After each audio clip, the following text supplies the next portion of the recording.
That's a party right there, man. There's a party going on the lip. I know. Yeah. Mom wasn't a big fan of it at first, but she kind of learned to get used to it. Dude, you guys can pull them off. I don't know what it is. Like it looks good on you. I'm being honest. Yeah, Like I appreciate that. it does. What's cracking, Moneyballers? This is Donovan D. Money Scott. I have with me today Mr. Steven Brooks, drafted 2024 by the Boston Red Sox. They are just adding to their arsenal of strong, tall pitchers who can throw really fast. We'll put it that way. So let's add a 6'6" to the list. What's up, Steven? How you doing? Pretty good. How's it going? Appreciate you having me on. Yeah, thank you, man. Thank you. It's nice having you. Steve and I were just talking, before I started rolling here, and he was just telling me a little bit about how everybody's roomed up, in Airbnbs down there and getting ready and kind of getting to know each other a little bit. And the point I was making to him was the money and the investment that the organization, is I guess every organization puts into, with you guys. I think a lot of people don't think about that between high A, low A, single, double, triple majors. But then you get to the real prima donnas. You'll be there in a couple of years. You'll Yeah, want all hopefully. your M&Ms the same color and everything. But just the money that goes into it, and even an Airbnb. Think about all these guys there from January to season starting, and wherever you go from there. It's just kind of an interesting dynamic, man. But where do they have you? I mean, they got a nice place down there, or they got you at a Motel 6. They got you in a local, a dive hotel where they got Yeah, you. no, they had us staying in the DoubleTree. It was pretty nice, but getting to the Airbnb is pretty nice because it's a little bit easier to cook on your own, make dinner. You don't got to bring lunch home for dinner, leftovers, or go get food. But it's a pretty good setup too. A little Like bit a more college. relaxed. It's like Yeah, you're in having college a again. living room again. Yeah, it's pretty sweet. It's like you're a senior again in college, man. You just need a Yeah, it couple really girls. is. You need a couple girls and a keg party, and you're good. Throws you So, back. yeah, right. Getting down there and getting assimilated with everybody. How's it been? No, it's been a really good time. I think one of the biggest things that I've enjoyed about coming into pro ball is kind of getting to be around people who are very like-minded. Where Yeah. college is a lot of fun, but you tend to be on a team with a bunch of guys who aren't really your goals aren't always aligned, and that's one Sure, thing that's sure. really sweet about pro ball is all the coaches there, all the player like they all got one goal in mind. It's like I'm here to become a big leaguer, and it's a pretty cool environment to get to come work in every day. I think that's a really good point. It kind of trims the fat, for lack of a better word, right? Yeah, Let's definitely. say That's a really good way of putting it. you know what I'm saying? Like, say you got 40 guys, whatever it is, in college, and everybody has different goals, aspirations. There might be a guy on the college team at Cal Poly who is really good at baseball, but wants to be a pilot. Like he has no interest in playing or something. He's just really good. So, Yeah, yeah, then you definitely. you pull all the weeds out. Now you got pro ball players. You guys are there. You Hmm. got a mission. You're there to go and play pro ball, man, which you are now. But the show, right? I mean, Yeah. everybody wants to be playing 162 game seasons. I guess that's how I word it, man. Because I think Major League Baseball, when you're up with a club, it's the only league where you're playing 162 games. That's one thing too that's big. It's like throughout college and even high school, obviously, 'cause a lot of high school guys get drafted, but it's always like it seems like the finish line is getting drafted. But as like a lot of my coaches in college, they kind of talked about it. It's like getting drafted is the start of your journey. Yeah, It's no, kind of yeah. like once you get in, it's like all right, cool, you're in. But guess what? Now you're at the bottom of the totem pole, and it kind of lights a fire under you a little bit. It's like all right, now the real work begins. Like I'm in now I gotta move up. See, I love that attitude, and I love how you stated it that it lit the fire because I think for some people it's got to be intimidating. You know what I mean? Definitely, yeah, If you're the big fish in a small pond, wherever you are. Now, there's a lot of guys. Cal Poly, you're out in California. It's a little bit, but if you're Nebraska or Kansas or somewhere where you're the big guy in the small town kind of thing. yeah. You get drafted by the Red Sox or by the Yankees or by any major league, ball club. And then you go and you realize like, wow, this is, I'm not the man, right? Like it's not high Yeah, school, yeah. it's not college. And it's got to be pretty eye-opening for a lot of people. And I would think mentally, you probably lose a lot of people, before you even throw the first pitch. I have that feeling. Do you sense that at all? Do you think that might Yeah, be? I see it. It's kind of for me personally, it's been kind of refreshing. It's like you get in college, there's always like you kind of know who the big dogs are kind of on the team or whatever. It's like it's different at every school, but it's kind of like it's kind of fun coming in here now. It's like, like I'm a freshman again. I got to Yeah. work my way up. Like all this, this is much more of a scouting part, but they draft people too. It's like you kind of realize it helps too coming in and like every guy that's above you was in your spot at some point, and that's something that I think is was really helpful.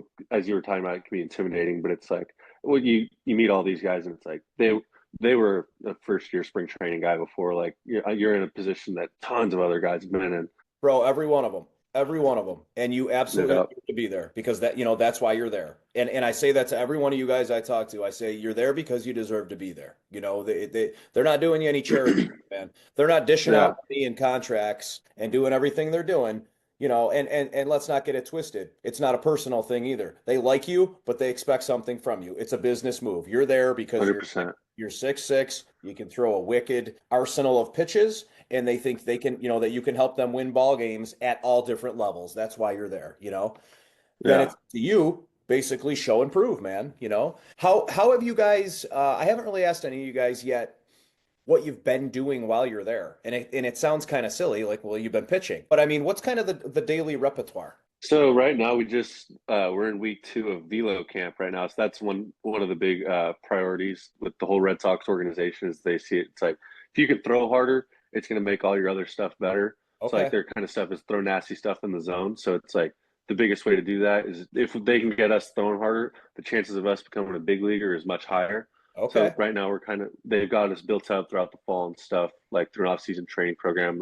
All the trainers, all the pitching coaches, they work with us throughout, whether we're there, we're back at home, but they kind of got us built up and where we're physically ready to start ripping balls as hard as we can for a few weeks. And then once we're done with the velo program, then we'll start getting into facing live hitters. But the velo program is pretty fun because it's like as our pitching coordinator Justin Willard said, it's our job to show up and throw things as hard as we can. It's like yeah, that man, like you pretty crank cool to it get up. paid to do that. Yep. Yeah, Yeah. cook them and fry them, man. That's what I say, right? What time are you guys getting up in the morning? Like, give me like a breakdown of a day for you right now. I think fans would love to hear that. Right? What's it like? Right from what time you guys getting up to what time they feeding you? Give me like a day of it. Yeah, so I'm thinking about tomorrow. I'll wake up around 7, probably leave the house 8, and get to the facility around 8:30. So we Okay, got breakfast till 9:30. Go change, roll out, go see the trainers if you need to get some work done, and then we'll get our throwing in, and then it's like tomorrow we have a velo day. So tomorrow we're gonna go throw some heavy balls and light balls as hard as we can. It'll be pretty fun. Then we'll get some okay, sprints in. Then we'll do our weightlifting, whatever. Like each day is a little bit different, but you kind of get into the same routine of you wake up probably 7, 8 o'clock. You're getting to the field 8 to 9 a.m. and then eating breakfast and then getting going. It has been nice, I will say though, being here in January, more mild mannered weather. and it snowed somewhere down there today. And Yeah, I've when seen you say that. snow down there, they might have saw a flurry in the air or something. I don't know, but I mean, yeah, you're right. If it's 40s, 50s, and you're like, oh well, God, what's going on? If you looked outside my window right now, I mean, we have the snow. Schools have been closed for 2 days. We got 2 feet, 2.5 feet of snow. The wind's Yeah, blowing. Buffalo is cold, and it's not. yeah, it's hard for us to complain about a little rain or Right, something, right, it being yeah. 55 degrees. And you're a Cali guy, right? Yeah, yeah, You were born and raised. born and raised. Born in Davis, grew up in Oak Grove, Okay. California. Yeah, right around Sacramento. Used to the dry heat. I was saying going into the draft, but I was going to be more used to the Arizona weather than the Florida weather. But yeah, where I grew up, it's about 2 hours from the Bay Area, like San Francisco, and then about a 6 to 7 hour drive down to LA. Okay.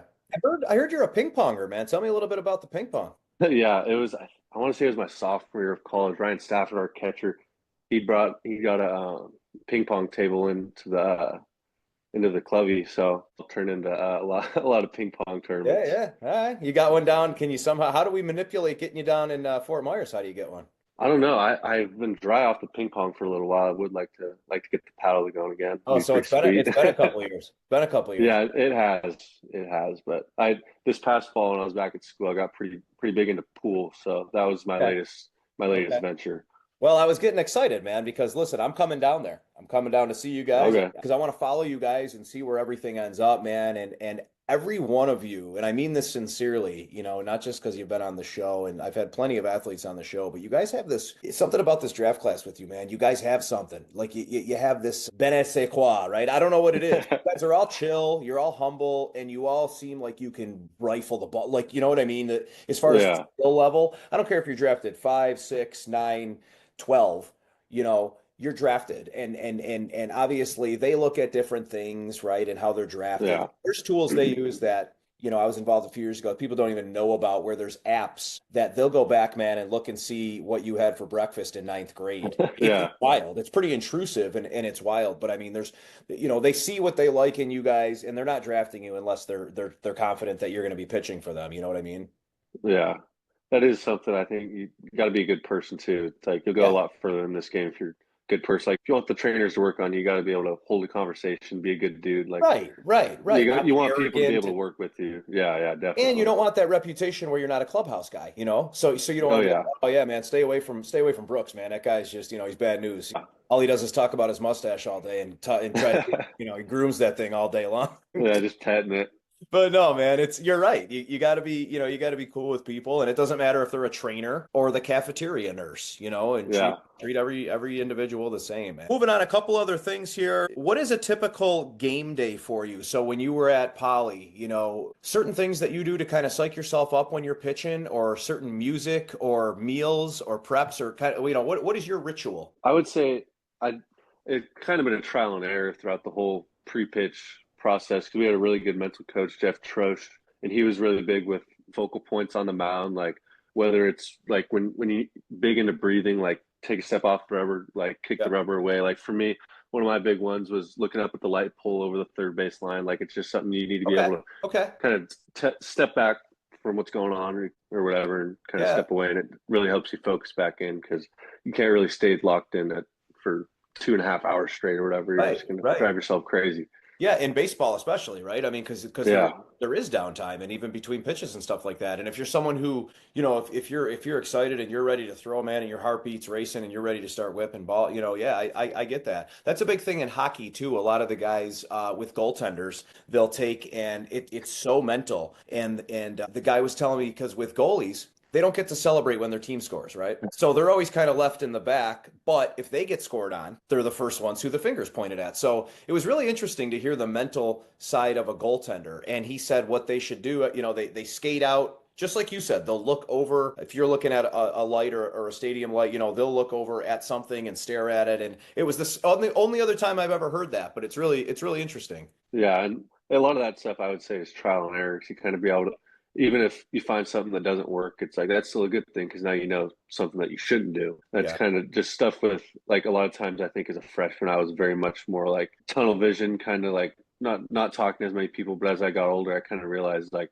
I'd rather, and I think I perform better when I'm in a state where I'm much more kind of even keeled. Like I need to be able to have a conversation at all times. Yeah. So if I'm out there on the mound and I can have a conversation with somebody, what's that kind of say about my own mental state? For Yeah. me, that's I kind of need to be able to like think clearly and stuff. Like obviously there are moments where you're seeing a little bit of red, but I think breathing is a big part of that for me That's as well. interesting. How important is that, forming a relationship with a catcher and even more so now what you just said with the mental and being able to talk, maybe that guy can calm you down, How important is that to have someone that you build a great relationship with as a catcher? Yeah, no, it's huge because they, when, for example, like if you're going through a rough patch and your catcher kind of knows what he's got to do, or if he needs to kind of get it up in your face a little bit, or if he needs to just kind of give you some words of encouragement, whatever it is, like that goes, I think, along with pitching coach as well. Like you need to be able to communicate like what you're feeling, like what pitches you want to go to, this and that. Because then if you, your catcher, and whoever's calling pitches are on the same page, you're probably going to be working a lot better than if you're not able to communicate with them with what's going on because very rarely do you have all your stuff going. So you need to be able to kind of talk about that and be able to let them know what's going for you, what you're confident in. What have you seen in the catchers so far that have been down there with you? It's pretty fun too because a lot of them they speak Spanish Yeah. and not much English, so it's kind of like you got to get good at being able to like fastball or cut or whatever. Yeah. It's kind Yeah. of fun too because when you're thrown to a guy who's never caught you before, he doesn't really know what any of your stuff looks like. Getting feedback from a blank slate, I think, is really important too because it's like then he can tell you where like a guy who's caught you for 3 years Yeah. might have a little bit different of an opinion on something based on the way it looked compared to the way it used to. But thrown to catchers who are new and they're all really good. Like same with the pitchers. It's like they all deserve to be here. They're all really good at what they Sure. do. They're the one percenters. I've enjoyed throwing to guys who I've never thrown to before, just because it gives say yeah new stuff. Like they tell me how it looks, how it's coming Yeah. out, because they're hitters too. Like they got their opinions are pretty valuable when it comes to pitching. I would also mention like the catchers tend to be a lot of the smartest guys on the field, and that's something where you see Okay. a lot with like coaches tend to be former catchers and stuff. You see Yeah. that a Yeah. lot Yeah. towards. Totally right. I Yeah. think that's definitely something to hit on. Yeah. That's actually a really good point. I mean, if you look down the list of them, there's a lot of them, man. Both Yeah. current and former, and those are just head managers. Not talking about Hmm. all the other guys in different positions. It sounds like you're enjoying yourself, just kind of soaking it all in, right? Yeah. No, it's living the dream. It's hard to I got to remind myself sometimes. It's like this is where every kid, every little leaguer wants to be. So soak it in. You're exactly where everybody wants to be, man. And that day, that you heard how was it? Did you hear your name, or was it on the ticker, or how did it go down? Yeah, I saw it on the ticker. It was pretty Really? sweet. But wait, you saw it on the ticker before they call you, or? Or it was kind of funny because I'd had a pretty good idea that where they were going to take me because it was the 11th round, so it was like the 11th or something pick of day three, so it was pretty quick. I didn't have to wait too long in day three, but it was funny because I was sitting on the couch with my mom, and because we're on the West Coast, it was like 11 a.m. our time. Yeah, And it yeah. was funny because my phone's sitting to my right, I got my computer to my left and my mom's sitting over to my right, and she was recording it. And it Yeah. was funny because I should have had my phone screen down, but I can, yeah, because my mom said something about it too. I see my phone start blowing up before they announced my name, so it's kind of like in my head I was like, all right, it's happening, it's happening, it's happening. But really, until you hear your name called, it's like you don't really know. That's so dope, dude. I'm so happy for you. Like, really, Yeah, that's and then all your friends, right, reaching out, and yeah. and then Never some. seen that many texts pop up at I was one gonna say, time. yeah, and then some people that aren't your friends that you haven't talked to in 8 years that think, like they truly don't understand how it works, so they think like Yeah, instantly a multi-billionaire, and you have, yeah. I'm gonna be in Boston in a week. Yeah, yeah, yeah, yeah, yeah, exactly. Yeah, get me some Sox tickets, man. You're like, yeah, how about the squad first, and yeah. I got but some work to do.